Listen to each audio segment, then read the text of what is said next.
Keep doing it.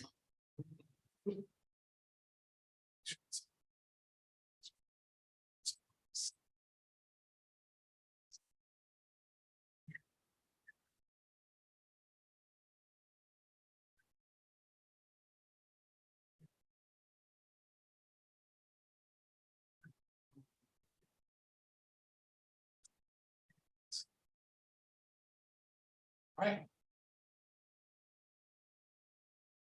Ready? Yeah. Okay, I'd like to call to order the Monday, September 12th, 2022 meeting of the Board of Trustees. Note that 6 members are present in the room and Armin Narang is present by video. First order of business would be public participation. I don't think we have anything in the room today, but is there anything that came in? Live? You know what? That's a good question. Okay. Check. No. Okay. So I'll move on to reviewing previous meeting minutes on pages 2 through 7 in the packet. Quick look at those minutes.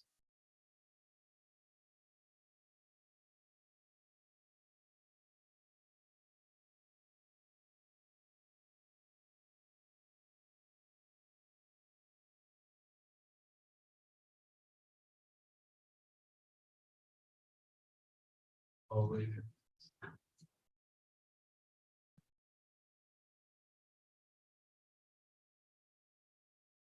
don't have to think. I'll take a motion. So move. Okay, second. Second. Okay, all those in favor, indicate by saying hand or saying aye. Aye. Okay. Go to the financial report, pages 8 through 16. Sure. Okay, so just a couple of comments. On the revenue side, we've received most of the state aid that we budgeted for, about 22,779, so 93%. We'll get the final check later in spring next year. We also received over $9,200 in funding from the Friends to offset special programming costs. So you'll see in the report, in the detailed report, there's I think a negative balance in that account because we credit that revenue against the expense. Some of the expense was incurred last year, and we're going to incur more expense this year. So ultimately, we will have a debit balance in that account. Expenses are currently on track with last year at this time. And we are about 4% under budget. And certain expenses like retirement won't be paid until later in the year. So we'll be catching up with some of the expenses as the year goes on, for sure. Does anyone have any specific questions about the report? All went smoothly with the auditors and they came. Yeah, I would comment on that after Okay. after everybody, if we have any financial questions about the report. Is that questions on the warrant? Mhm. There was a payment, I'm assuming, I don't have the page number, but it was made on 9/13. I have a check number, but if you just go down the date, it was to Nolan. Oh, I didn't. Heller Kaufman, that's our contracts attorney. Nolan Heller Kaufman. It was since the contract for that's what it was for. That's I assumed I Yeah. want from that. You bet. So a review of the contract for the architect, right? Yeah, yes, that's my next thing. And I think other than that, I think our expenses for the past month were pretty standard.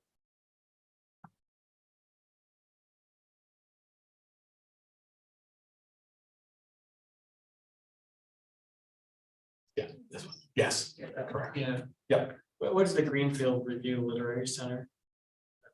They're one of our program providers. Okay.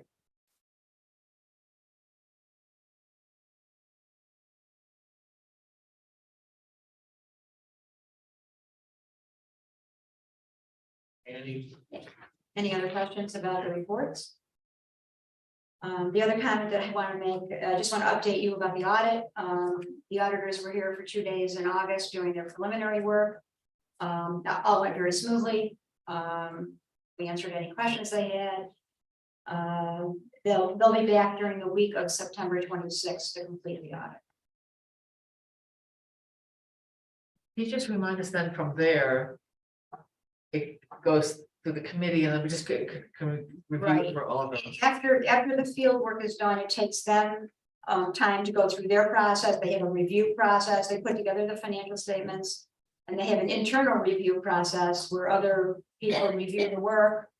It takes probably a couple of weeks and then I'll get a draft copy of the financial statements. And then I like to review it and make sure I understand, you know, where the numbers are coming from. And at that point, well, before then, we'll schedule a finance committee meeting to review the report. And then in November, the auditors will make their presentation to the board about the audit and financial statements.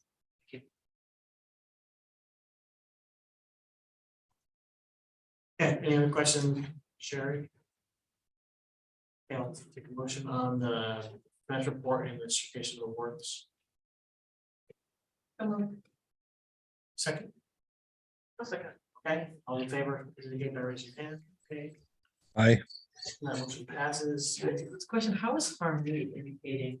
It's saying I'm saying quietly saying. Oh, yes, okay. I Yeah. Oh, I'm not hearing that. yeah, I'm not hearing it either, so I was like, if no one's seeing something, I'm not seeing that. I didn't hear it. Oh, sorry, I'll try to be louder. Aye. Thank you. Thank you. Okay, moving on to personnel report, page 17. All right, I have two actions requested, two positions I'd like permission to backfill. I have full-time librarian one that I'd like permission to backfill, and a part-time library page.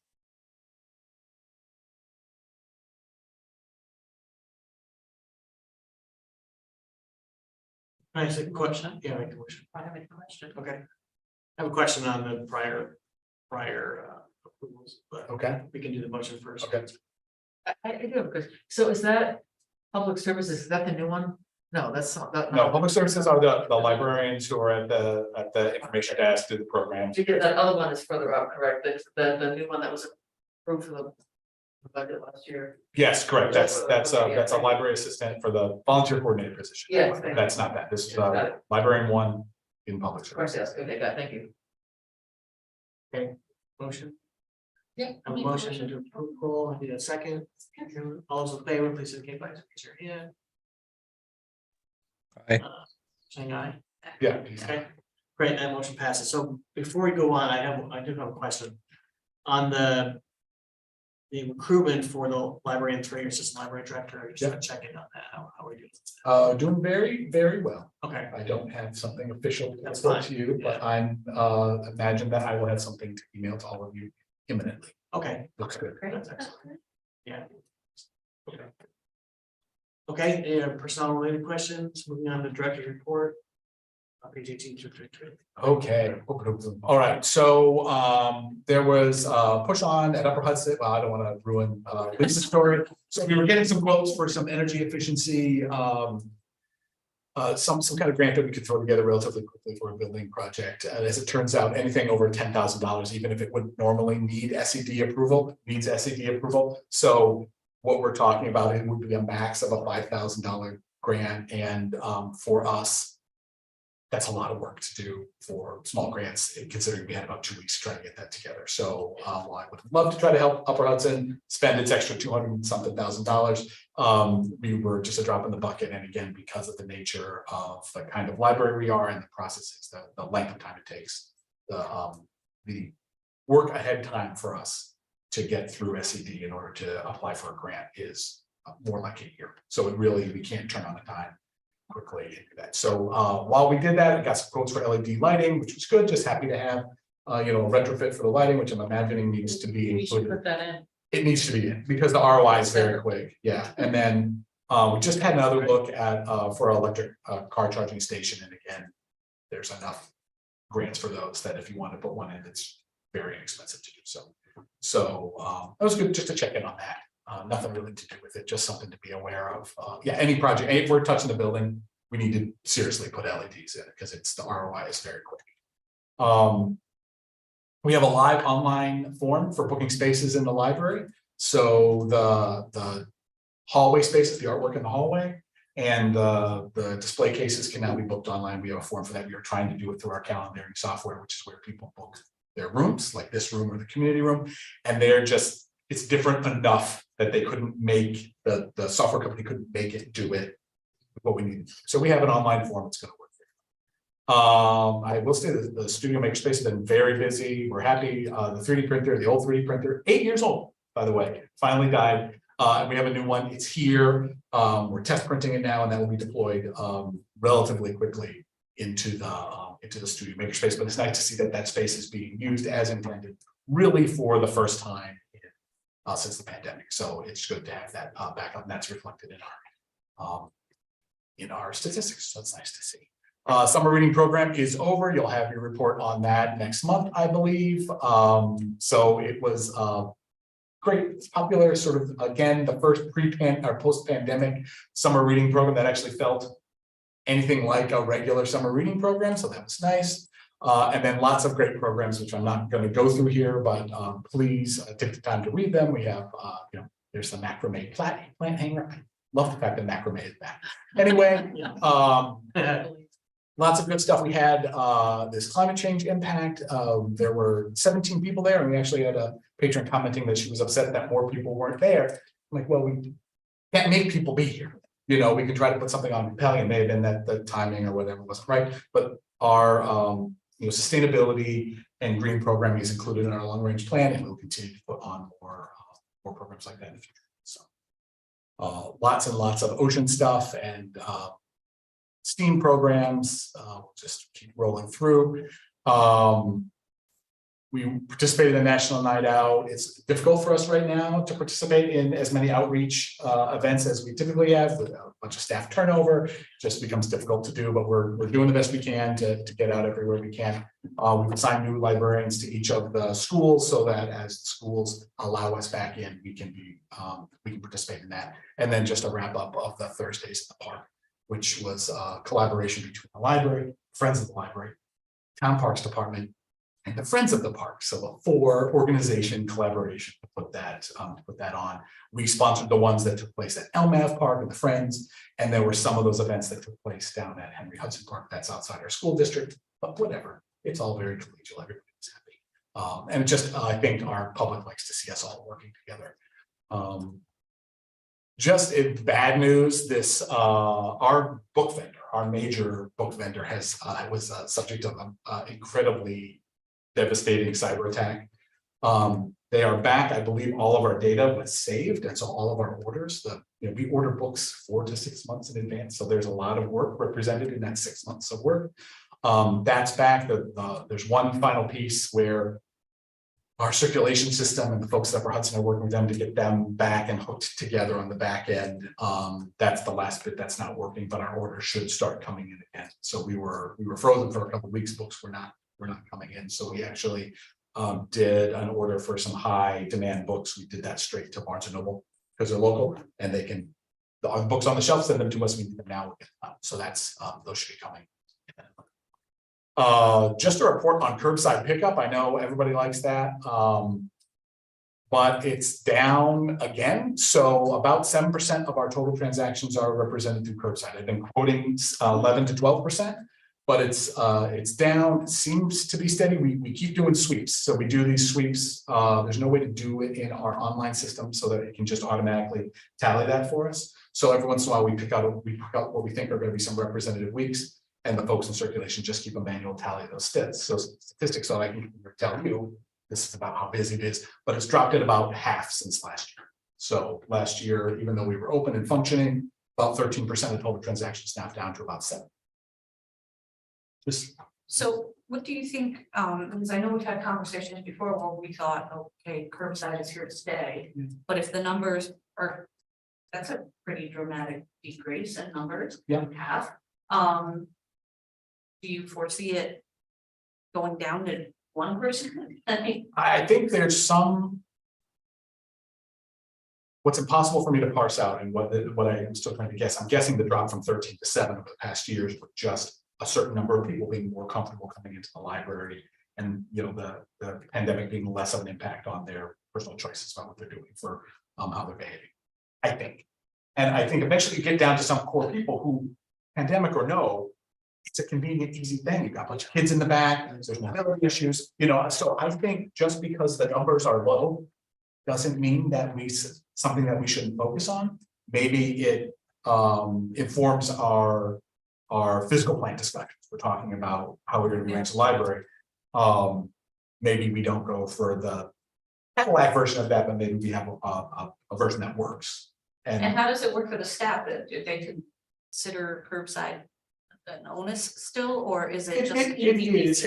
It's you know what, it's relatively easy in the summer. And you know, it's like if you ask everybody right now, wait till it starts to snow. You know, and we don't have a problem. If there's lightning outside, we turn it off. Just like it's done. No, we're not coming out. It's lightning outside. We're not bringing your books. You can come back tomorrow. We'll see you then. And so that's, I think some people are still feeling stress about that. I'm like, if you're hearing thunder, we're not bringing the books outside. So I still think it's an important service that we should continue to do. And I think it needs to be worked in. If we can make it easier and more convenient for the staff, I think it would be less onerous. It'll be interesting to see what the numbers do once the weather gets cold and rainy and snowy, keep it all together. And does that interface at all with the book for people? I mean, that's a, I mean, it's a different service, but it sounds like people can still get their books. absolutely. Yeah. So, and that's what I mean, if you noticed, did you notice the sign on the page? So, you know, that's in our long range plan that we're pushing that service. We want to telling people, frequently people who are coming to the library aren't people who need the service. But we need someone in their family or a friend or a caretaker to see that we have that service. We want people to use it. And I think there are certainly people who are coming here and picking up, could avail themselves of our books of people service if they knew it existed. So that's where, you know, we're doing a big push to make more people aware that that exists. It might be interesting to just, you know, track it through the bad, you know, like whether and see, recheck in the spring as people become more aware of the books of people thing and the, Yeah, we'll keep watching. Also do it like Monday, Wednesday, Friday instead of every day or something, you know, you can play around that way too. Yeah, I mean, I think what we've done is just take a week. We just take the week and we just do it. And I mean, the opening of the service, like you can say, if curbside is like 5% of the transactions, it's like not offered on for, you know. Yeah, and it's already less hours, it's fewer hours It is fewer hours. than the total hours of the library, because we, you know, and as that's important as we roll into the winter. It's 6:20, it's dark out there, not all the way dark, but depressingly dark. And as we get into the winter, I don't really want it to be super dark outside when people are, in the summertime, it's, you know, it's light till 9:30, it's not a problem, but as we go into the winter, it matters. So there's a lot of things we can do, but I think it's listen, I'm still envious of the pickup window that they have at the East Greenbush Library. I want that thing. And I think it could be a permanent part of the service if it was as convenient as that. Yeah, that's my opinion. All right, lots of you'll hear me more talking about collection HQ as we go through. It's not important for tonight. We're still investigating remote printing. It's fine. And then I want to mention exam proctoring. This is one of those things that the service of the library, probably not, again, super widely known, but a lot of our other fellow libraries and other non-academic proctoring. So the community colleges provide proctoring. That's a formal thing that community colleges do. That's their job, but it's kind of it's more expensive and it's there's an academic rigor to that. That's what community colleges are. There's lots of other exams that we provide proctoring for, but some of our other community sites, they're not providing them yet. So we're still seeing an increased demand for that. Because can you give us an example? So like real estate exams. Oh, okay. So like Real Estate University is giving their students an exam, we provide that. And we're very upfront with the level of proctoring and not proctoring that we do. So oftentimes universities and community colleges and other colleges don't work with us because we can't provide the level of watching that they're going to want. And we're very open about that. It's just some other kind of exams that people need proctored. They're willing to work with us. So. Anyway, it's a thing. I continue to be interested by what's not all the way back. You know, what are the services in the community? Because it's mostly like I feel like we've been business as usual for the better part of a year. Can you increase that by one notch, Jeff, for the plus sign, just this chart? You bet. Thank you. I'll go 2 notches. Oh, there you go. Okay, so, all right, so. I mean, what's all the way back in the community? Like, Just, yeah, just, I don't Might mean not- libraries, well, other libraries, we had a big conversation about hours here relatively recently. We're open again on Fridays, right, that worked, it was no big deal, it's fine.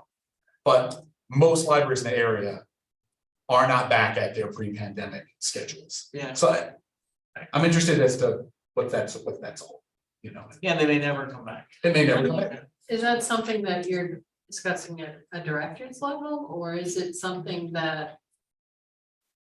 people are using it as a way to also maybe staffing shortages? I'm 100% sure that it's about staffing shortages at this. Yeah, it's not. I mean, maybe there's still some people who are having a safety question about some stuff, some services, but mostly it's about the availability of staff, and But it's not about cutting back service, it's more where we are right Yeah, I mean, if you had to make a choice about like we did for Friday night, we had to, move our staff to where we were seeing more service. If I was going to cut any hours at all permanently, it would be Friday night. It's just, but we don't have to. We have staff working. But It'd be interesting to watch as we head. Yeah.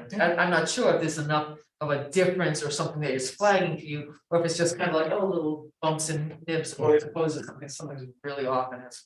yeah, it's so that is so small. The impact of that is so Okay. small that it's real. There's salaries that are being spent on that. Okay. Library programs, we've got good increases. Again, some in programs and attendance. So good increases in attendance for outreach and program attendance you'd expect as things are coming back to normal. Circulation, total circulation at 56,417. Anything over 50,000 is slightly lower than like a good summer.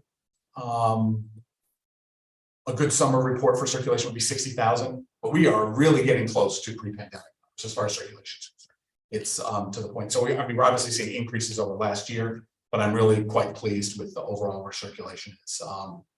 And big increases in fiction and some decreases in children's fiction. I'm not sure what that's all about, but increases in children's fiction, increases in fiction, increases in nonfiction, and not increases in video. So you see here, adult video is flat, and children's video is continues to just decline, 14%. So our video business is not coming back. I don't know what's going to make it come back. I don't think there's anything we can do. I can't have more copies of popular movies sitting on the shelf than I've got right now. So It'd be interesting if that children's nonfiction number has anything to do with expectations in the district.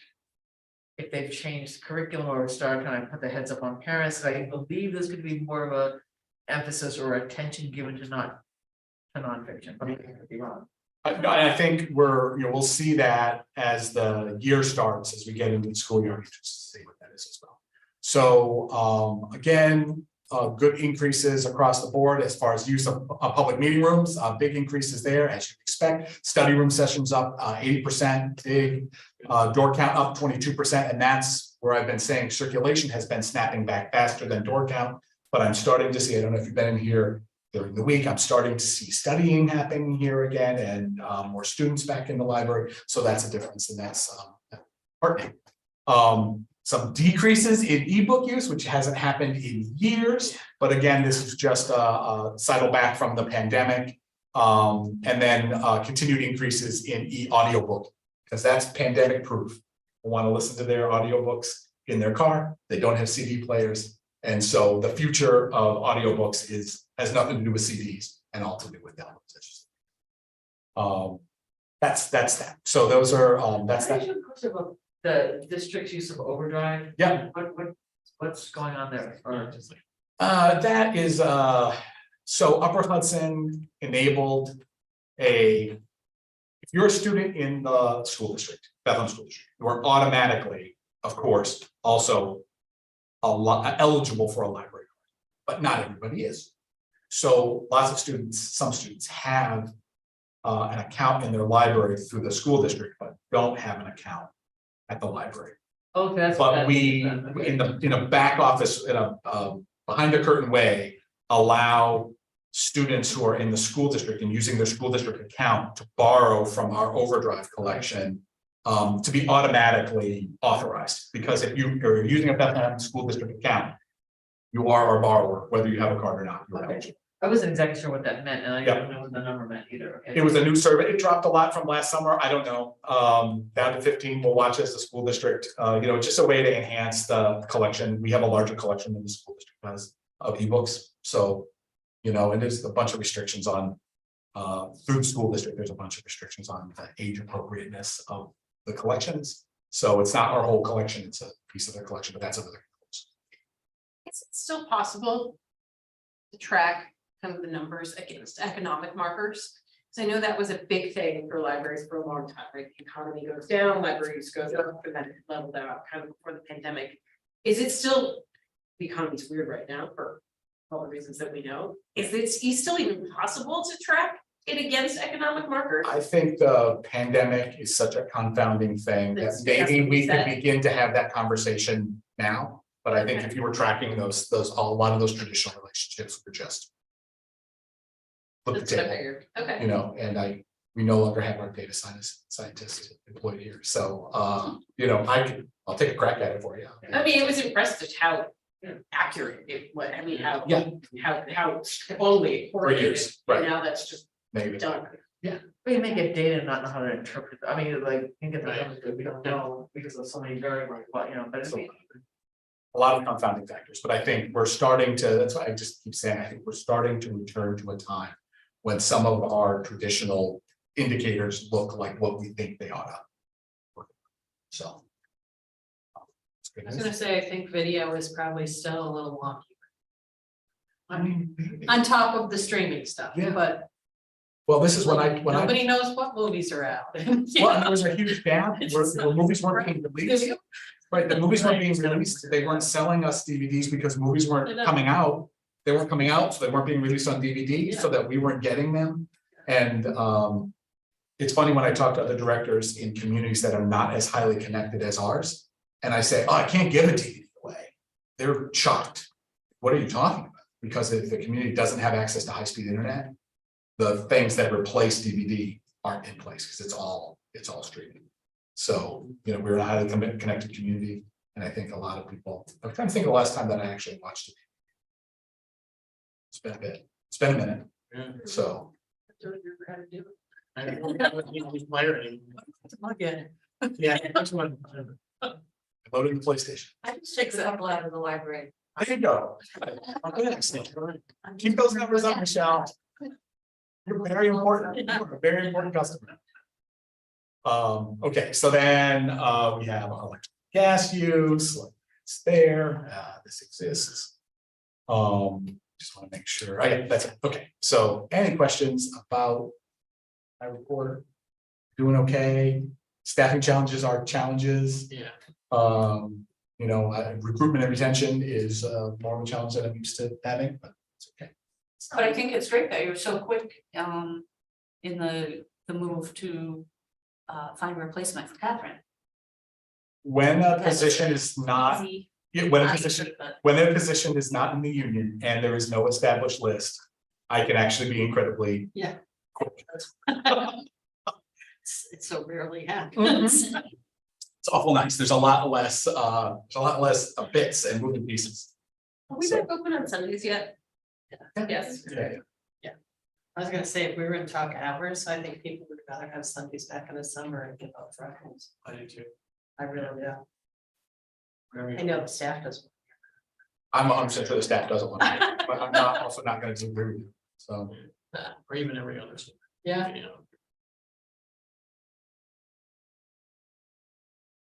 And then the graphs here, what they're not, looking at it, I don't see any.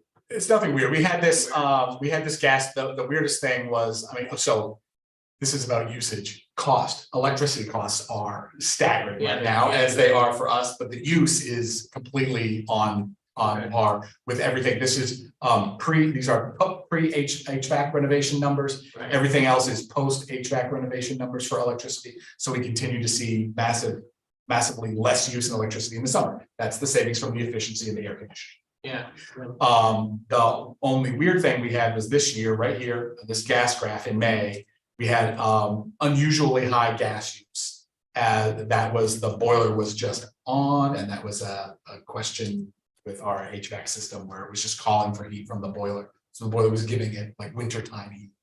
And we had to shut off a bunch of the thing, it was good, and we had to get trained to fix that, but that was that. The unusual gas use here. But that's the only thing that's really difficult. Okay. You can see this number continues to be higher than I like it. This is the number right here in blue. It looks like pre HVAC renovation numbers right here for gas use. I'd like to see that down, not off, but down closer to this. So it's still calling for a little bit more heat than I want, and they'll chase that out of the system. And we have to run the boiler in the summer. It sounds weird, but it's about dehumidification. Except on this side of the building. Feels sticky in here. Okay, great. Any questions? Any more questions? Sorry. No. Okay. So they ask you, do you have questions section by section or at the end? Doesn't matter. It doesn't matter. I like to like questions. Okay, moving on to UHLS report. So as Jeff alluded to, we had a challenge this year with that we don't usually have with that, and then we had more money to grant than we had award.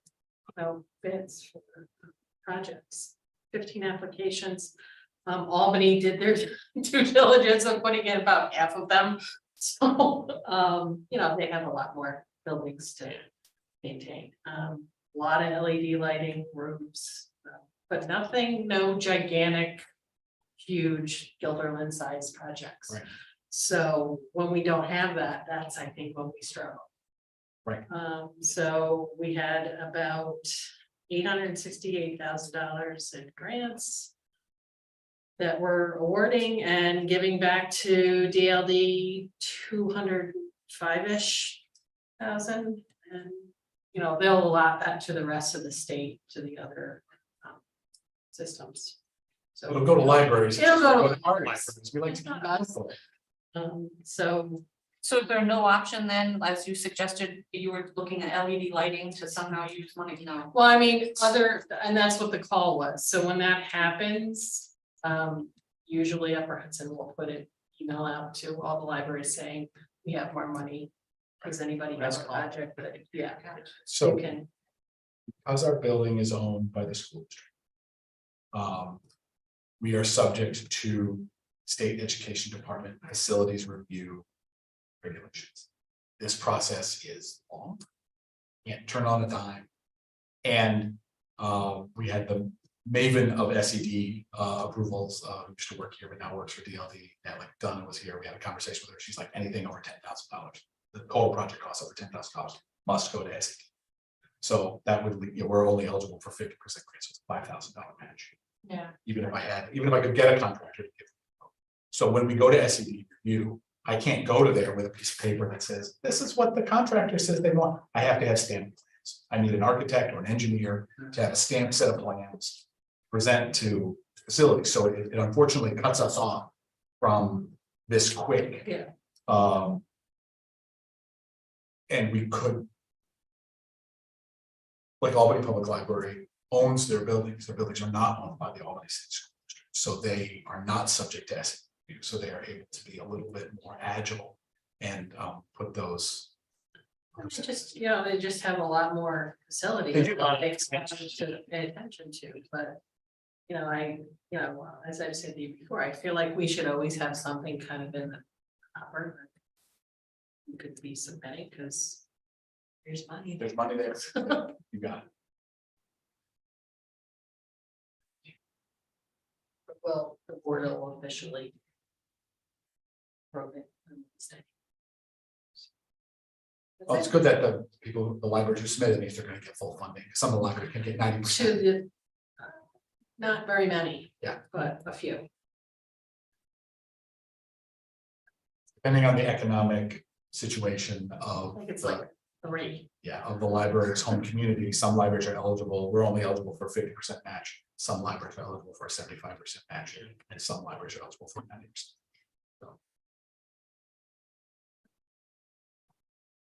That's it. Okay, any questions? Okay, new business. Clean group. Okay, so this is the board the UHL sponsored university diversity training for the board. We have locked in these 2 dates for the instructor from the McLean group to come in with our trustees on these 2 dates. The last question, there's the 3rd session of this is with Mary and Tim from Upper Hudson, where we bring it home specifically about libraries. That's the 60-minute as opposed to the 90-minute training. They weren't available on the next sequential Thursday. So the question I have for you is, they could either be here the Wednesday before the next Thursday, which is February 1st, or they can skip a Thursday and do, a week off and do the following Thursday on the 9th. Those are the 2 options I have, and that's what I need you to tell me which one you want. I'll get it locked in, and I have the rooms available for both of those nights. So I just need you to tell me which one of those works better for you. Would you rather have it a week and 6 days, or a week and 14 days? My preference would be the first. I have a conflict. Yeah, I think the first is be better. I don't have a conflict, but let's just, it seems like a flow better. Keep the momentum going. Okay. Yeah. Good. So I have a question, because you might, I think you have experience with this consulting group. Prior to the training, do they ask individual libraries to provide any information? Or it'd be interesting to know, I do this work, and so. That I'm aware of. Yeah, because it'd be interesting, like, if I were, I generally like design things, but I would generally ask the client before I walked into a room. And I would just say, give an anonymous survey to the group, take the names off, give me the data, and I would not share it with, but for example, some things like. Do you have a particular concern as you approach the training? Do you have a particular goal? Is there anything we should be aware of? So just to give the people a heads up about anything that might be unique as to our goal. You don't know if they do that or not? Well, I mean, when we did it at the Upper Hudson board level and they asked for our feedback, that is some of the feedback we gave them. Oh, Is they that should know. more preemptory information and analysis of what we were looking for would have been better. Yeah. An overview in terms of, where it was going. It'd be interesting to ask them, Jeff, just to say. I'll see Tim tomorrow night. Yeah, if they wanna know anything ahead of time, or are they just gonna walk in and do? I'll ask. And the other question, is there any peremptory work that we should, is there reading we should be doing, or anything that we should do? Prompts, reflecting. Prompts, yeah, anything, to come to the training like with, that's completely cool, And see, it's not uncommon for people to have a standard training that they do. I mean, it's kind of like, and they tweak it depending on what happens in the room. But oftentimes it's helpful to know as someone, walking in the room. It's basic information, because you don't know. Yeah. And they have been, they've met with a few libraries already. And there was some libraries that got together and did it collectively because the libraries were small. Although that's been for the staff side training. But So. Maybe they'll tweak as they go along, I don't know, but. I'll ask them. All right. Okay, great. Thank you. Okay, so. We don't need to vote. I'll Does just- the first work for everyone? I mean, Well, it's February. As much as you can. Yeah, it's a lot of notice, but okay, sounds good. I just have to tell Upper Hudson so they get locked in on their calendar. Okay. That's the thing. So I And do they have a policy in place, like say there's a snowstorm or something? Will they just go to the next week? Or you don't know. What's the library's It's not a closed, big deal. library's closed, right? I mean. Yeah, right. yeah. You're not coming. Okay, credit card authorized users. All right, so one of the authorized credit card users was Catherine, and obviously she's not here with us anymore. She's not employed at the library anymore. I don't want to sound like terrible as that. Didn't die. Yeah, no, she's alive and well, just not here. Right. She had the highest limit on a credit card, so each credit card user needs an authorization from you. So I just want to bring this up. I had put this on here in the guess that I might be able to put a name in front of you and get a credit card authorization from your department head, but I can't. So I don't know that person yet. So I can't authorize you, so I'll have to wait for next month. And then in addition, just sort of as conceptual, we have Lauren Kozilski is our head of team lead for programs and outreach. And she ends up purchasing a lot of our supplies, the supplies for programs. And people in that title before have had a credit card, and I would like to get her authorized to do that. So I could ask you tonight for you would authorize Lauren to have with a $2,000 limit. Or I could just ask you both next month. I mean, but it needs a vote. So that's That sounds reasonable. I mean, let's do one of them. okay. Yeah. Here, let's go ahead and watch it. So Make a motion, thank you. Lauren, over your left, can you remind Kozilski. to have a credit card limit of $2,000 for supplies as needed. I'll second. Great, all in favor? And. Yeah. Aye. Okay. Thank you. Well, be asking you for another one of those next month. Okay, great. You seem very happy about I know, this. you did. No one's giddy about it. I am. Right. It's a lot of work. Yeah. Okay, any other new business? I don't know if this is new, but I don't see it anywhere else in the agenda, Okay, and it can't happen until the bylaws are discussed and or voted on. Yeah. But we've been talking for the last couple of months, needing the bylaws changed before any motions could be made about adding or considering adding an officer. So where does that go? I would, my thought it would just flow after the bylaws change. I mean, yeah, that's my thought. Okay, board retreat is on here as a It is. We just concept idea. We have to figure out. what- correct. And maybe we should have had this conversation either with or after the contract for the building committee question, but they're kind of tied, and in our conversations, we've kind of tied those two things together. Sure. If we wanted to, when we know how hard it is to get stuff scheduled and scheduling out for February for the McLean training. So if we want to do something with the board retreat, we need to have a discussion about that relatively soon. Or I was the one who brought it up. I just thought it's interesting to have an annual retreat to check in about communications, our relationship with you. Any kind of housekeeping things. I proposed it was going to be a busy year. And so decision-making and communication processes are going to be an important part of it. My sense as after last meeting, time is going to be an issue for folks. But that's why I raised it, because working with groups, it's even the most high-functioning team benefits from a check-in, and with a year that's potentially facing us with the number of things, it's good to check in. We have new members. We've had a member exit, but that's why I had raised it. But I'm not sure if the board, something the board has to support or not, and it's whether they feel like it's relevant or not. Helpful, and if the board has the ability to even schedule it. So that's what was the initial discussion. Yeah, I totally support it. I think it's great to check in on an annual basis or more often. I just, I have lots of time. I'm worried about other people's time. So I would say we should do it, but we should make it member friendly in some ways on a time perspective, maybe before a meeting or after a meeting or something, so it works. It would be for the purpose of checking in on communication with the board and with the staff, and checking in on different things. That's what. Upper Hudson. Well, first of all, I'm sure the board would support it, but other folks.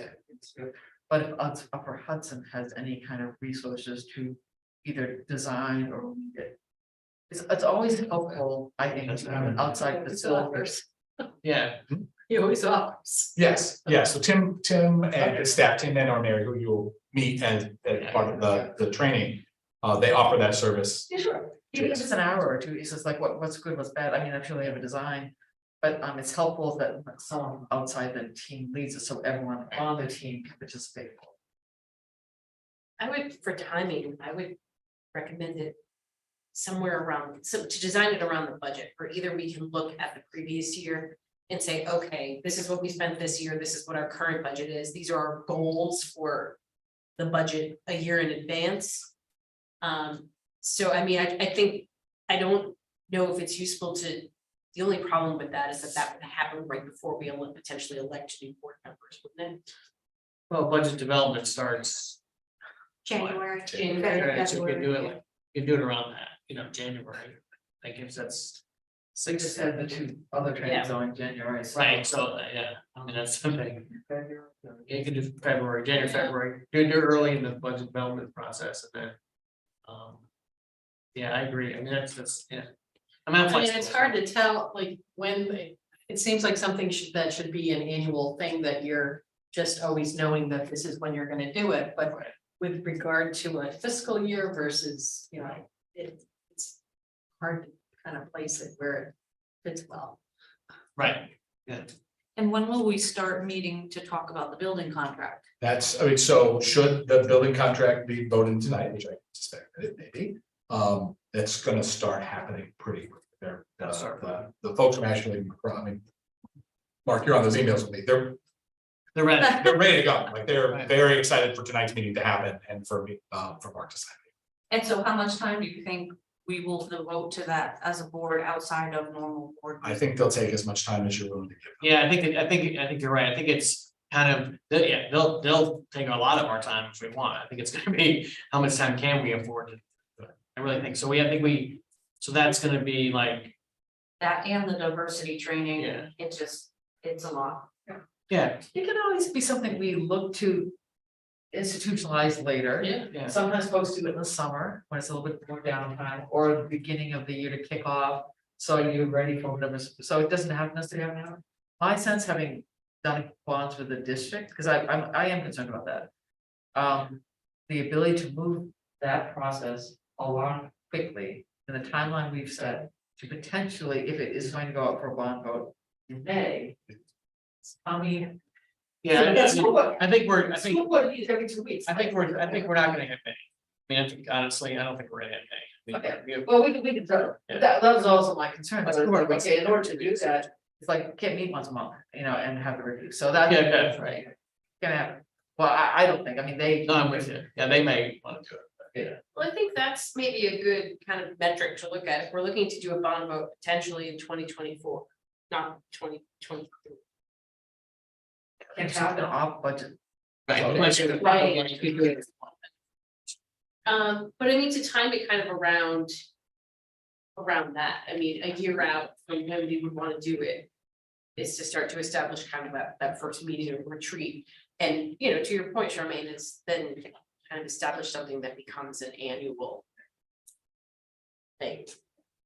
But I wholeheartedly agree that those early months of the year, where I think are also kind of busy months in general. I And mean, contract negotiations. Yeah. right. Do it. I just remind you, Oh, yeah. Well, we'll only do this, and then for this year. Potentially, another option is to put it on hold. However, if something were to come up that the board as a majority feels like. Man, we have to do a check-in because this isn't working, we're not working up to the Yeah. capacity we should, then we revisit it.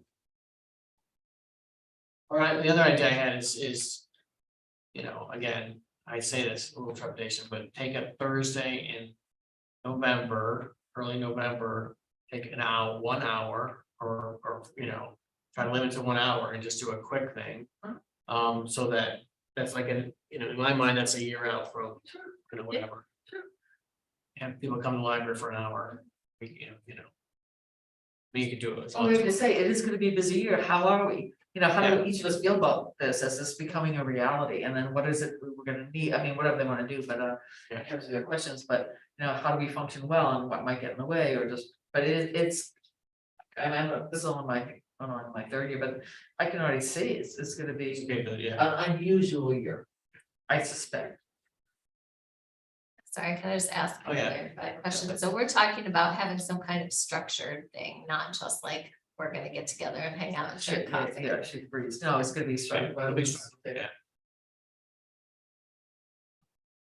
I mean, We the can have the drink coffee thing, too. we don't have to schedule that, right? We did one, when did we do? We did do one. I have no sense of time anymore. Yeah. How long ago was that? it's been a minute. I thought it was last year, no? No, it was like, Oh, you took the building, No, it was a while. the building discussion. Oh, I thought you were in there. We did some kind of assessment. Evelyn. Yeah, so was that, did you call that a retreat? Okay, so that was last year, this time. yeah, where we talked about, You talked about top focus, but you touched on. Yeah. You know, I mean, we have operated many years without a retreat, Right, yeah, but certainly there's positives too. yeah. I mean, I do like the idea of like a summer. Cause I think that's kind of an obvious time to do it. Yeah. Yeah. It's, That's fine, yeah, cause it's right after, you know, the election and that's fine, yeah. it seems like one of the only months that we're not focusing on some other thing. So, The only thing I would say about that is. Yeah, Get the dates, yeah, to get the date early so that people aren't, on vacation. so Mark said something about November, and you said something about summer, so where are we? Are we? I'm just sort of ideas, I mean, I would again, do I'm- either. yeah. If you were going to do like make it something that's standing, I think that's a good time. Okay, so like a standing retreat would be summer, but what if Mark had thrown out an idea of a meeting in November for an hour, what do people think of that? I mean, it's feel free to say it's a horrible idea too, I mean. It's totally fine, yeah, I think November's in the holidays, yeah, that's it's fine, busy. I'm open to it. I'll do whatever. It's hard for me to schedule things anytime, so I'll Right, just make it work. Like, Head with you on that. right. so why don't we not do, why don't we just do it August? Can I ask a question? What? Is there flexibility to do something during the day? I'm just looking at like different times of day. If there's a complete, I get that there, for a lot of people, there just might be a complete no during the day. But is there flexibility to do things during a weekday? Like a lunchtime, like a noon to 1? Something? I have I'll just speak for myself, I have flexibility, but I'm not sure if you. I have flexibility too. I can do Mondays, Wednesdays and Fridays because I'm teaching Tuesdays and Thursdays. It depends.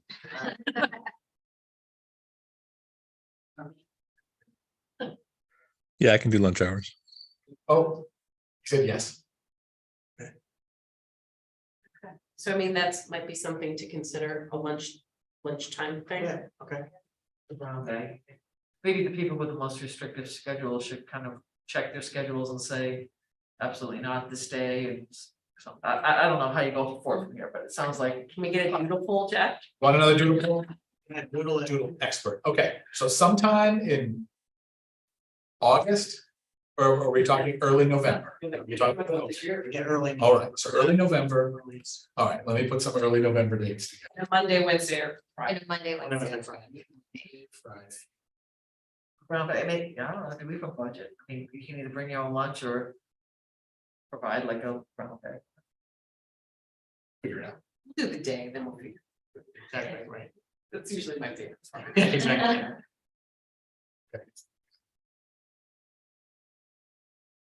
Okay, so let's go to bylaws, so the bylaws on page 25. All right, I'm gonna stop sharing this and I'm gonna share it, the live document. Give me a second, Harmeet. So while you're bringing it up, I can just at least bring the contact item in terms of policy committee, that is revisions. Realized, you know, Michelle's email, we didn't catch everything, because I'm not sure we were taking specific notes during the meeting. So this is what the committee had come up with, and the committee is Mark, Lisa, myself, and Jeff. Had come up with, if there, we can go section by section and revisit things. To see if people have concerns or if there have to be additional revisions or changes. Does that sound right, committee members? Yeah, yeah, So you want to and start? we had the question of the citizenship, which was resolved Resolve. by taking that issue, that qualification out. It was never in there. I put it in because of the information I had from the school district. Our attorney said, nope, it's not in there, so. Oh, and it was reviewed by the attorney, and that's why some of them, Yeah. the language, some of the language the committee considered and then added was as a result of an attorney review. So that was a level that was done after the board meeting, and that, and we can explain why some language may have been added that wasn't there before. So, you know, obviously, there's a maintenance thing, it's like just a basic language change. I don't think the mission, everything is read, that any changes are marked in, red, so I don't think the mission is that issue. Qualifications, the same as it read last month, take the oath of office without delay, complete a conflict of interest form. Conflict of interest forms must be completed annually, which is just codifying something we're already doing. We've got the elections and appointments, where we say a vacant seat that results from an expiration of full term will be filled by the highest vote getter from the election related to the annual budget. So it's basically clarifying, like, good. And then we have an officer, we have some changes in language, and then this, I think, is where This is where we need to revisit one. this paragraph. Okay. Yes. I think Michelle can speak for herself, but it was a particular office was named there as opposed to something more generic, is that correct? So I think Yeah, so that's good. What's there? That's not how it read in our packet. It is how it read now. Yeah, I thought you wanted the vice president. this is the one that was in my packet, so I compared it against the other one that. I would just say we create additional officers. Yeah, So just so that people know, Oh, I only hear out of right. one ear and I'm sitting on the side of it. So- Just want to speak as loud as you can. Right, we had talked at the last meeting, so I'm sorry, I was reading too quickly up here instead of looking at Okay. what's in front of me. Yeah, no, you're right, at the last meeting, I had suggested and brought up more than once, actually. Not mentioning vice president by name, we deliberately took out. Co-secretaries and co-treasurers, so it keeps the document consistent. And also, it's just unnecessary to single out the office of vice president right there, if you just leave it as may create. There was different language. Put it in Additional, officers or co-officers. I went back and Yeah. watched the video. I think that's Yeah. what you said at the last month. right, okay. so So you it's wanted not- to say in any given year, the trustees may create additional officers or co-officers. Correct. Reasonable. So that in theory would allow you to create a co-president. No, the president cannot be. All right. The trustee said that. Because I think there's Then there's that a doesn't work. worse on, you can only be a single president, I think it may be under the actual offices, but the president cannot be, this has to be a single president. I mean, I'm gonna make the argument that the only position that you would likely want to create that second position for is vice president. I believe we're taking out the assistant language for treasurer and secretary, so. We have Right. I don't understand the issue. Because you're taking out the language for assistant secretary or assistant treasurer. Why would you put in language for assistant vice president? You could Say say, co, because because every that's, year trustees may create additional officers with the exception of the president. Right, because you. So I think Lisa saying there is no other officer that you'd have a second on. there you go. I'm not Yeah. I'm refraining, so I think that's what. Well, but that's not true. Well, so they could, Anyone yeah. could suggest at any time to be a co-secretary. Right, there's no, I guess, but what, for what purpose? but that's my question. Well, but I mean, we don't know, right? Because we're trying to script a document for the future. So right now, it seems like there'd be no purpose, but in the past, it was in there for a reason. And so in the future, they might want to have co-secretaries because one person's gonna write the newsletter and one person's gonna take the notes. No, I mean, I agree that the broad language is. I mean. With the exception. Yeah, with the exception of the president, I agree that a broader language is more amenable toward the future. And so, and co-treasurer, it should, is that included? Yeah, it could be. It could, I mean, if we add it as any officer. then the president. Right, you could create a,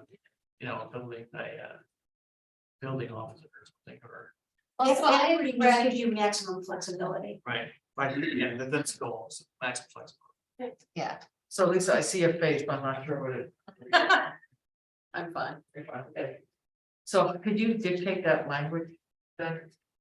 So Jeff can actually add it in. In any given year, the trustees may create additional officers or co-officers. You want to just end it there, or do you want to put You it? need the exception. Separate? I would say except for the position of president. Shall be held by one person.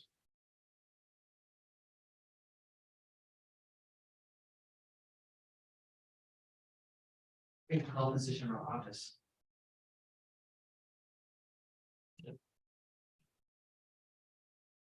Well, so I don't know, it was a while ago that I read it and. But like one of the things that I think it was from in here, it said because we have a employed treasurer, that we can create like a financial position on the board of trustees Yeah. that's called something else. So Fiscal that, officer. yeah, I mean, so it'd be an office that we might want to just create. I don't know Right, why, but yeah. maybe somebody does. So it covers. No, well, if we everything. had if we had a period where we didn't have an employed treasurer, for example. That maybe we would want, yeah. You'd wanna, if we had a gap or something, yeah. So it sounds like people say this is acceptable and it creates maximum flexibility, right? Everyone's good with it? Yes. Alright, let's keep going through here. Okay. At the June board meeting, the board will decide the number of officers for the coming year. This will always include at least a president and a secretary. That was so that people knew ahead of time. How many people they should be nominating, and people would know ahead of time if there would be a need or desire to have one-on-one person in a particular role. Those are the two positions that are required. So, Those are the two positions required in law. well, but we had the president, Right. secretary, yeah, I understand that, no, I'm talking about why you have to identify how many officers you're nominating ahead of time. All right, and then, if two or more trustees have been nominated by the nomination committee or from the floor for the office of president, the election will be held by open vote. Same process will govern the selection for other officers when needed. Trustees must achieve majority of votes in order to be elected as an officer. So the change there is no longer secret vote, people just. Correct. Right, that's open. Arnie, are you able to follow along?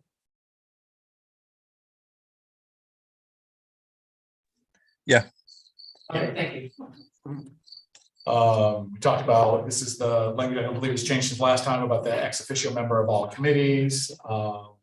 Represent the board for the public if no other person is designated and generally perform all duties associated with that office. President cannot serve on the nominating. So it just mentions that ex officio officer on the committees, but not allowed to serve on the nominating. I think for the vice president's position, the committee felt like basically their assistant president, so it just made that generic, like basically assisting from what's described above. And the attorney recommended language that if there's more than one vice president, you have to be clear on who's going to take over the president's not present, that the Correct. president is not present. And that's why that last line was added on the advice of the attorney.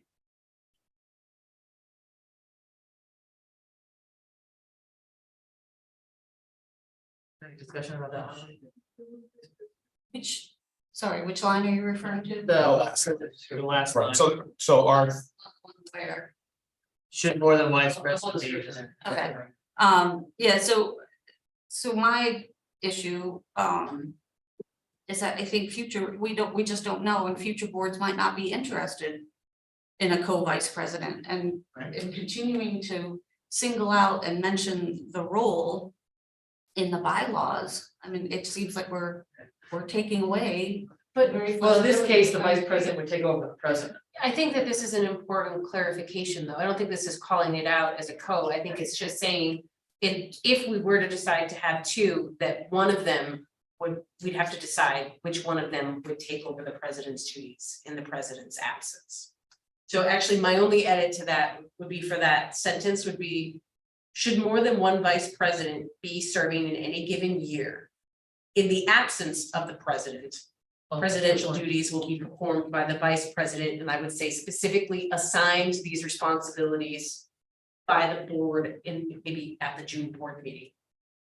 Just so it's very explicit. That just was a little loosey-goosey for me. responsibilities by the board at the. Yes, by the board at the June. I'm sorry for that. Whenever we're talking, the board or by the board of trustees. Whatever we're being used in. Or it could be by the board period, because it might be. Trustees at the June meeting. So that means so you know ahead of time, there's gonna be. More than potentially, we decide ahead of time, there's gonna be for any role. Because it could be two vice presidents in any given year, the board decides upon it and then elects. at that same organizational meeting, it's clear which of those people is gonna chair a meeting, for example, if the president's not there. Her- or find The it. attorney's concern was that there's an ordination question I- that just needs to be addressed. Yeah. So. What she said was, you should do a first and a second. And I didn't like that. You know, it just shouldn't, there should be a first vice president and a second vice president, but I think this works. And so that's because the secretary, or if there's a co-secretary, is not gonna stand in for the president, because there's. Is clarify anything for you, Jill? Well, I'm just wondering, by the board, it says performed by the assigned these responsibilities by the board, so then. The board will decide which vice president does what. There'll be a vote. Well, I think, yes, Takes over for the president. at the July board meeting, when we decide the officer slate. There would be, at that board meeting, you decide specifically, not necessarily what roles each vice president would have, but which one takes over the presidential roles. Only one of them can take over the presidential roles. That was her specific concern about when given this question. She's like, that's the thing that needs to happen is that in the absence of the president, you have to have someone, So it's clear. it's gotta be clear. I mean, I don't think you have to say at the June meeting, July meeting, because it may be another meeting. Yeah.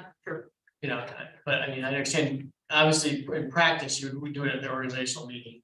But if there was, you know, something that came up off meeting, you know, What's your concern about the July meeting? This I mean, because it's, you know, might be. we can decide, Might be August. might be, oh, like September, it might be. You can make a motion at any time, so, you know, go back to maximum flexibility.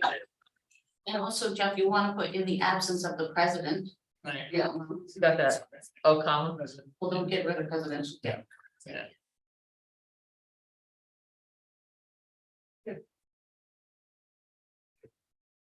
Absence of the president. Vice president assigned to be responsibilities. The secretary, I think we'd already seen this language about the secretary position. I think that's, yeah. And the treasurer was also reviewed last, with no significant changes, I think. On what we presented last meeting. Again, true about the UHL's representative, where we just clarified the nature of our relationship with Upper Hudson.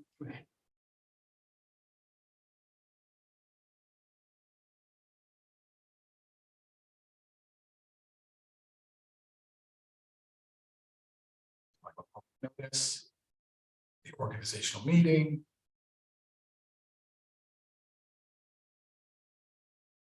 We talked a little bit about quorum, that's that to accommodate the change in the law, Right. so, Oh, you know, I wondered. Yeah. Should we just put anything in there about them being able to vote virtually? If you don't mention it at all, I mean, it's not a. well, and that's the big question. thing, I'm just wondering, should be. Yeah. We have that policy, so the question is, should that be here as well? I mean, I can go either way on that. We have a policy that spells that out. We had to accept, there's law that drives it, we have a policy, the video conferencing policy that accepts it. You want to mention it here as well, that's fine, it's not gonna be wrong, Okay. it's just a question. It should be referenced. So you just would say, a trustee may participate in any meeting virtually, participate and vote in any Yeah. meeting virtually?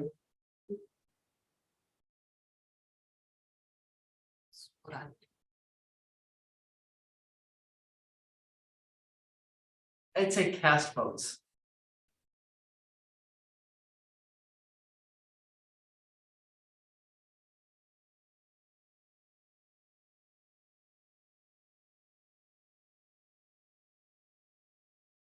No, if we don't have quorum, we can't conduct business. So while everybody could participate remotely, if I don't have 4 people here.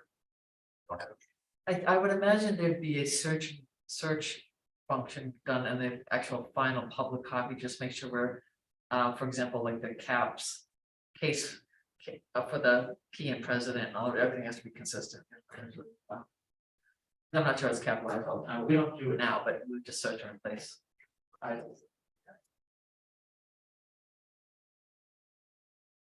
Not-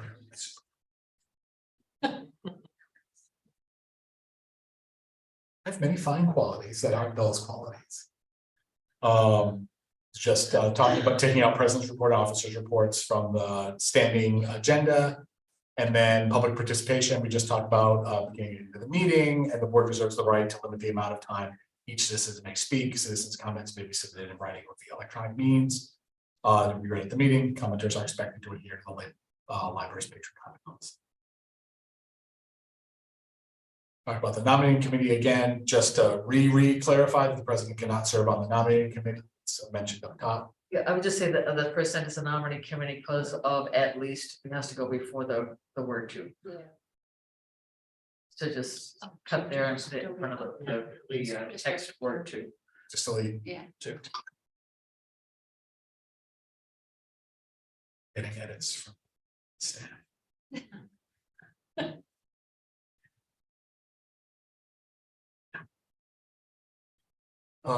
Say, Jeff, there's nothing worse than being the typist on a shared document. Oh, Exactly. How about live streaming it? yeah. Even better. Yeah. So everybody can see how. So I'm not sure why you need the two in parentheses, you know, we should put the text to.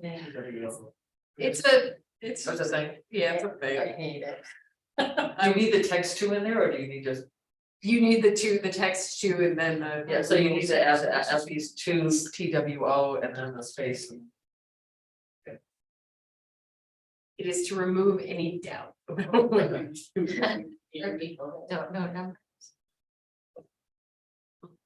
Some people love it. Hate it. Some clarification about the building committee and its purpose.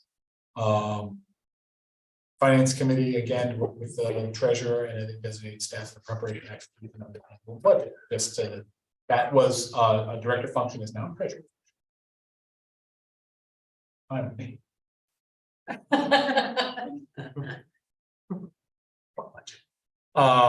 Personnel committee, we just said trustees in this committee may assist in development of materials related to other library positions created by the board of trustees as needed. Just clarifies that. Talks about your director.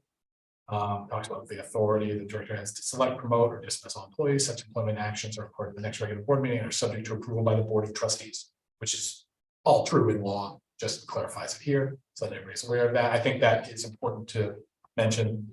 Director selects, the board hires. And then talks about how they amended and included at the meeting materials at the previous regular meeting. Amendment by the bylaws shall require a public posting and publication to various. Then we said we'll come back no later than 2025. The last meeting we talked Yeah. about that. We talked about not having that, so I was unclear. So Take that out. Man. Somebody Not needs to calendars. separately keep track of it though. Well, and we talked about having a policy committee, like a standing calendar, like assessing everything, Yeah. putting everything on a schedule, and so. It's not, I believe it's every 3 years, correct? yes. Okay. So I won't We read just it. need to change. And all pass this to September. I'm very confident, Chris.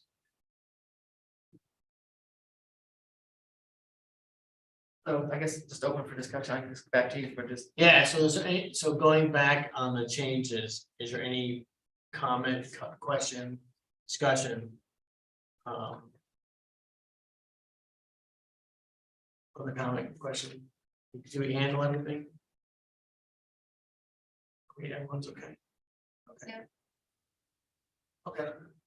I want to commend the board for the work on the committee, on the bylaws and the committee for. That sounds like this is one of the most comprehensive reviews of a document since I've been on the board. I think it's difficult to get everyone's opinions all together and. Yeah. And so thank you to policy for doing all that work. or And I to think the we just need to committee. take good note, I mean, was there so much going on, we were. It's good to clarify that.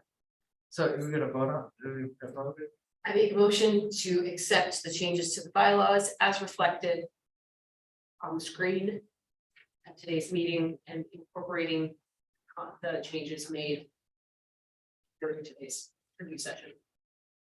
I second. Any discussion on the motion? Okay, all those in favor signify by raising your hand. Saying aye. Okay, seeing here no opposition, the motion passed. And Mark, I will do the natural flow of things. Sure. Make the next motion. I make a motion to appoint Charmaine, and for the good of the order, I'm gonna have you pronounce your last name to make sure I'm getting it right. Well, let me ask you a question, do we need to create the second, the way for discussion and creation of the second vice president, or do you just nominate the first? I can read. Put it together. I don't know, I we over the conversation, when they hold on. Yeah, probably, One at a time? well. Yeah, probably one. I can take it back, I don't know, I just. I will. I will. I make a motion Create second to position. create for the 2022 to 23 fiscal year, a second vice president position. One second. Okay. Any discussion?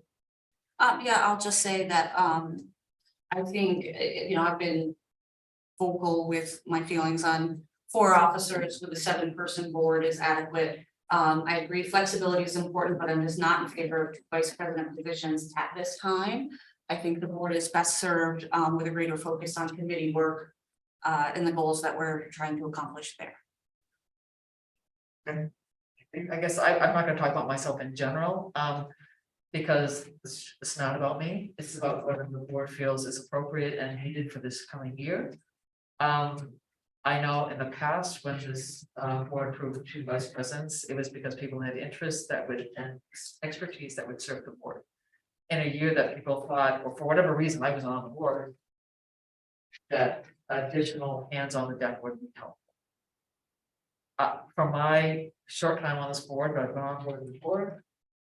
This is an exceptional year facing the board, and whoever would be stepping into the role, I think I would welcome, because there are contract negotiations that have happened while since I've been on the board. There is a bond, and as in terms of my own personal background, I've been through 2 of those. I'm not sure when the board last did a bond. 20 years ago? Yeah. I don't think there's anyone on the board who's been to a bond. I understand that it's different than the school district. It is the same process, SED. It is if there were to be bond, because I'm not presuming that would happen, it would be smaller than the district. But having gone through processes of hiring project managers, we've lost Mary who had that background. I am very familiar with that. I think working with the leadership team, I could be bird dogging things for the entire board to consider, but for the people to be aware of, for example, the timing of that bond vote. Is it unrealistic for May? And if you're not going for another whole budget year cycle, how do you pull something off? And in order to win public support, it's not the director's role to do that. It is the board's. If the board adopts a bond for public vote, it means the board members have to get out into the public and sell that. You just nodding. It is my experience that having worked with a superintendent, they don't express an opinion. They did not adopt the bond, it's the board. That means the board goes out into public discussion, you go to public meetings, if the entire board approves that plan. So the number of meetings that might be needed and just public relations, public information will be exceptional if we go forward working with this bond. So I personally would appreciate having someone with skills and expertise to do that. And I'm saying, so we're not discussing for me. And in terms of group process, I think the board will have many things to deal with. And I would appreciate if there was someone on the board who had 40 years of experience and a lot of academic training on that, I would welcome them joining. So that's a mixture of career training, but basically it's an exceptional year. So whenever you approved it last year, I'm not sure if it was an exceptional year, but that's why. It's not about me. Is there a need? Does the board see that need? If you don't, that's fine.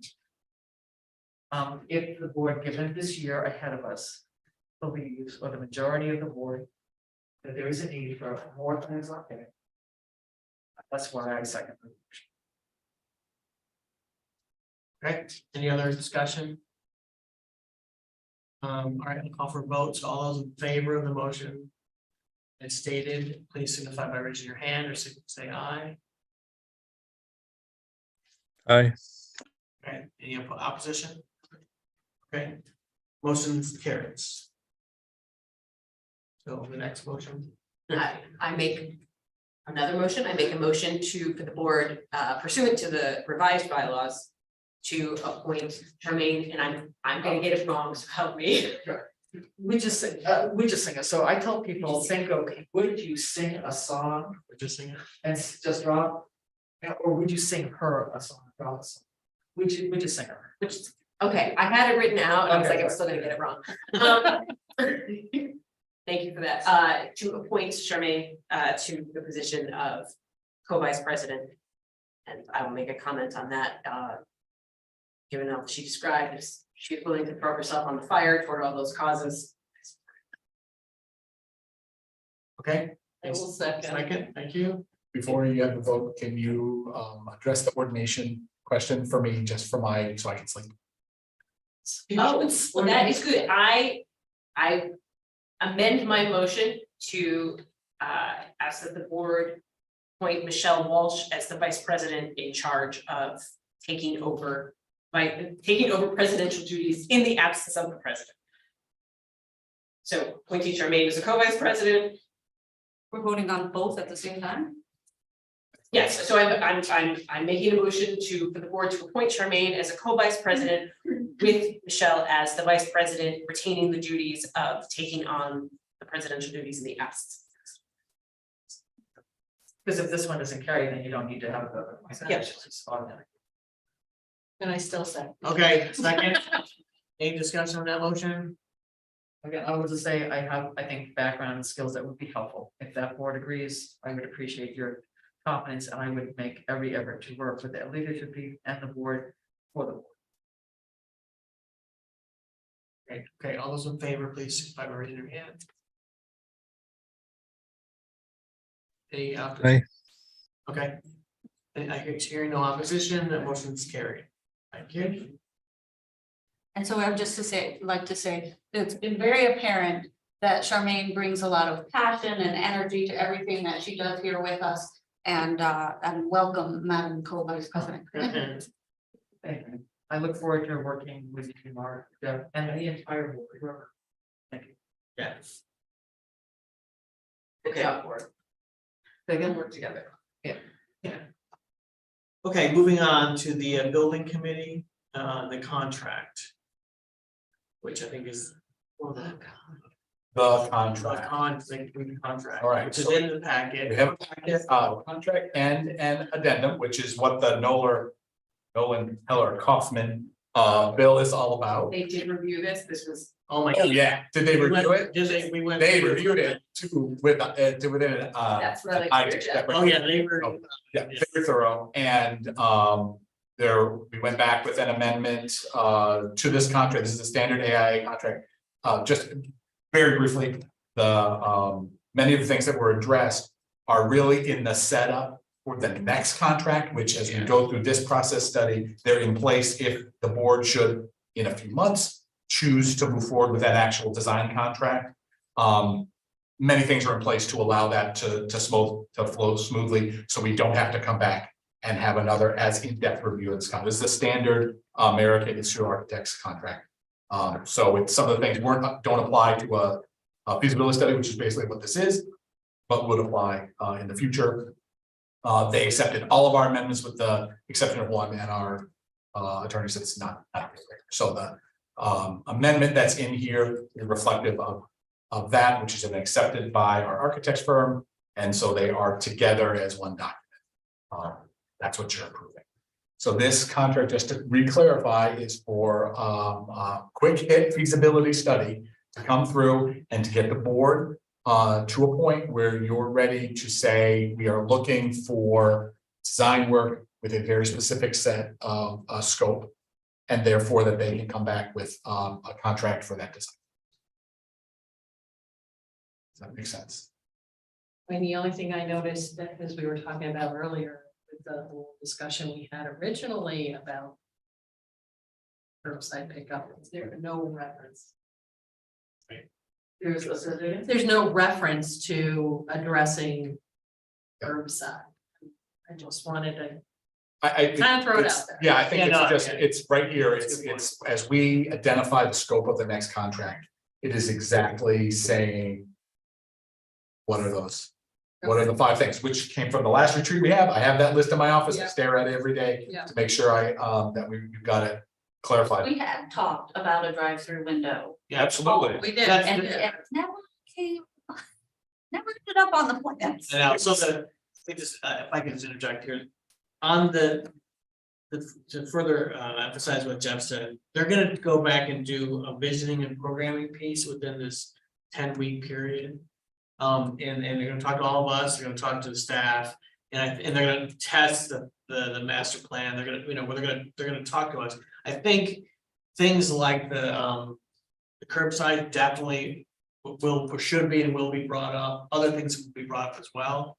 So I think that's but I agree with you, yeah, if they need to, there's other things that aren't, Yeah. the 5 elements here aren't everything. That's Okay. just- that's I mean, the parking lot's there, the entrance is there, right, Yeah. the icing is there. right. Like during that phase, or, My expectation is yes. Yeah, because in a way, it's gonna be, it could be like a little mini retreat. yeah, Where we revisit, like, about the time to say, okay, this is what 5 things you said. Right. Okay, we want to be mindful of their time and all the rest. I don't know if they bill by the hour or whatever, but mindful of their, but while they're here, to say, okay, what is it we're doing now? Because it's been over a year. yeah, Since we revisit it. Right. And then we just have to be mindful of who's talking, who's not talking, who gets to ask questions, that's the process part. Does everyone have a chance and the space to weigh in? yeah, Because while they're here, because once I assume they leave, they'll be constantly checking in. But give them marching orders, every time you tell them, no, we changed our mind, that's gonna be problematic. that's my expectation, I think in conversations with the architect, I think, I would say yes. I can't speak for them, but Yeah. that's my understanding, yeah. They're trying to get can this board get to a consensus about what's needed, what's possible, what's the scope? And then this isn't the design of that thing, that's another contract. Actually getting those stamp plans that I can present to SED and all of that, that's the next step. This is, can we agree as a board? That something needs to happen. What is that something? And what's a general scope of the size of that project? Yeah. That's what needs to happen in the next 10 weeks. And then within those major components. Once they get going, there could be wiggle room. As to we'd like the outdoor stage, you think, we'd like this, that, and the other, because I know that as they design a particular space, like the high school auditorium. There were 3 options on that stage, and once they ran the numbers, the board said, we'll take that one because. Yeah. There's still a design process. Yeah. Can we? Yeah. Decide what we, Yeah, got it. Specific, or more specific, yeah, because right now it's, I mean, we're Yeah. all over the place, because my wants are infinite. for this. You know what I mean? Like, I just, 8-story. yeah, listen, I'm not interested in empire building. But I would like it to be functional, and I am sick of staring at this brick, Yeah, exactly. so. To consider, and we've had this discussion before. What size of a bond? Yeah. Do you want to put up? Yeah. And how, like, so the district has moved towards, instead of massive bonds, a rolling system of bond, it'd be interesting, I want to find out when they're gonna put their next one up. Because whether it's, I don't think it'd be this spring, but it could be, and what's their time frame? So they're constantly doing $5-6 million projects, as opposed to going before the public and asking for 20, 30, 50 million dollars. They just roll it into the culture. Yeah. And I'm only finding this because it's public information. Yeah, no, there's on the website, there's a schedule of the district's bonds and the size, and they are big. Yeah, because of the nature of the work, but it's like. And I think we had this during that retreat in September, do we want to go big and ask for a pot of money? Or do we want to do something small and get the essential done? I did hear some news today when I was driving around about. Fuel prices this winter because of international affairs. Yeah, sure. What is the potential success rate given all the economic conditions of your bond? So I think that will ask architects this stuff, but also the board is gonna have to wrestle with that, like, what do you, from the public? I mean, really, and it's not a secret, right? It's really, there's a question. We talked all about both of these things. Do we want to be under construction for the next 12 years? Some phase of into or out of construction for the next 12 years? Or are we interested in putting a library together and then saying, that's what we're getting for the next 20 years? You know, so what happened was in 73, they put a building together here. And then in 2000, they did a very modest bond. And so now we're faced at a point where the building is 50 years old and there are just some things that need to get addressed. And how do we go about addressing that? And that's really the purpose of this. Got to decide that one way or the other. What do you think the public will take? What are the political realities when we go to ask? Yeah, that's a political question. So, Like, how do we get out there and? yeah. I mean, I think as I mentioned before, as part of having this discussion. The other thing we should be doing much more aggressively is having side projects that we can be putting in. Yeah. To Upper Hudson every year or every couple of years, and because that's money that we're passing on. And the kinds of things that, and I said this at the last meeting, the kinds of things that libraries are putting in for, we have in spades. So we should be doing that. I think- And I think an architect can help us figure out what I agree. kind of thing goes along with that. And I think we can do that, and I agree that we should be doing that, and I think we need to be more agile, hiring an architect or an engineer to be able to get some of these smaller size, not bonded projects Right. done, but we've had these discussions where it's, oh, do we want to fix the plaza? Right. Or are we gonna wait for the project? And I remember, I've been sitting here for the last 5 years, we had that exact conversation back and forth several times, and the plaza still exists. So I'm happy to have that discussion, it's just we need to be more agile if we're gonna do that. So hopefully we can get some clarification. If you could sit on this contract. It's also a selling point for the bond, if you can say that you're pursuing all other revenue sources. Right. Anyway, sorry. The purpose of hiring this, one of the features of this particular architect is their knowledge of and contact with SED and DMT. So I did kind of read it, and I had some basic questions, but Mike, well, let me just say it this way, the attorney looked at it and you think it's good? Yep. Okay, so that I don't think that's. Good. I don't need to get in the weeds, I don't have that. I got further in the weeds than I wanted to, but it's been an education. Okay, I'll take a motion on the contract. So moved. Second, I'll second. Okay. Any further discussion? I just want to put Sure. can that cover the contract and the addendum? Oh, yeah, I would assume it's- I said the slide, so for the contract and the addendum. Thank you. Okay, for discussion, okay, all those in favor, please signify by raising your hand. Any opposition? Aye. Okay, so hearing none, motion carries. Okay, personnel committee director evaluation process. Update. There are documents together. There's no document. Nope, just Oh, God, I remember. So there's a timeline, I think it's starting, without Today. I think I know this, that Jeff. Oh, what was it? I think it's hard enough, sometime in October, November, right now. I don't know.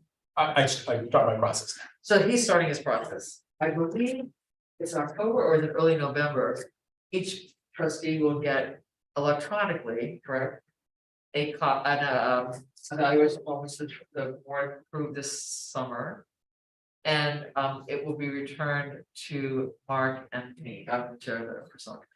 And we will compile the results, develop a narrative and all that. So there's a time frame for all that. So, but it is starting. And it will be an annual process. So the instruments are ready to go for both the staff survey for the director evaluation and for the trustee survey.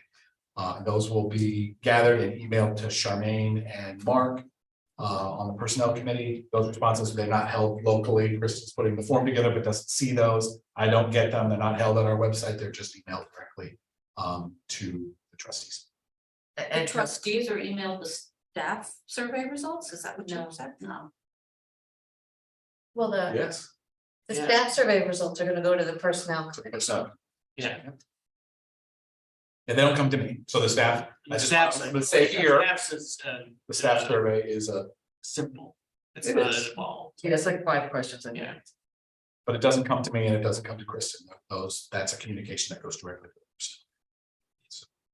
And then we'll compile a narrative, and then the board will review it, and then we'll have a meeting adjust.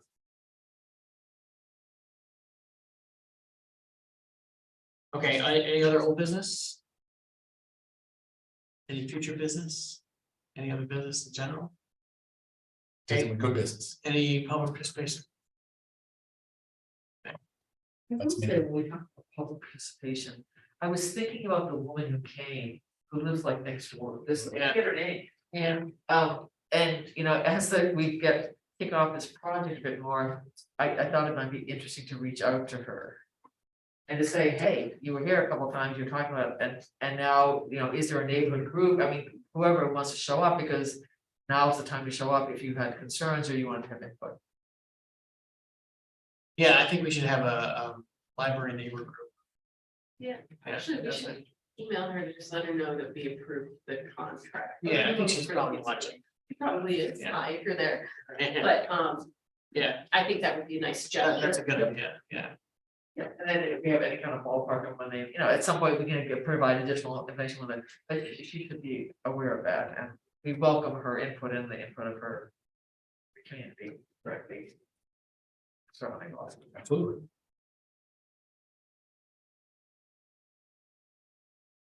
Including our friends at town hall.